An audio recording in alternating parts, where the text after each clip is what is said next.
মানুষ বলে না, টাকা পয়সায় সুখ শান্তি আসে না।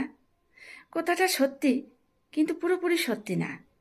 সুখ শান্তি আসে না ঠিকই, তবে টাকা পয়সা ছাড়া সুখ শান্তি হয়ও না। টাকা পয়সা ছাড়া পুরো দুনিয়াটাই অন্ধকার। তোমার কাছে টাকা থাকলে সবাই তোমাকে জিজ্ঞেস করবে কেমন আছো। তাই আজে বাজে কাজ বাদ দিয়ে সময় নষ্ট না করে কঠোর পরিশ্রম করো, টাকা ইনকামের দিকে মনোযোগ দাও। মানুষ কখনো মানুষকে নয়, তার অবস্থানকে ভালোবাসে।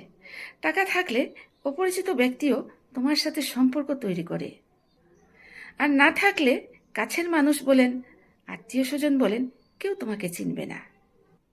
তোমার কাছে যখন টাকা থাকবে তখন দেখবে দুনিয়ার সব তোমার কাছে আপন, আপন পর বলে তোমার কাছে কেউ নেই। আর যখন দেখবে তোমার কাছে টাকা নেই, চাকরি নেই, তখন দেখবে দুনিয়ার চিত্রটাই বদলে যায়। টাকা না থাকলে কিছুই হয় না। যেমন ভালো খাওয়া দাওয়া, ভালো বাড়িঘর, ভালো পোশাক পরিচ্ছদ পরা, গাড়ি ঘোড়া চড়া, বেড়ানো, ছেলে মেয়েদের পড়াশোনার খরচ, ডাক্তারের ওষুধপত্র, এগুলো প্রয়োজনীয় জিনিস।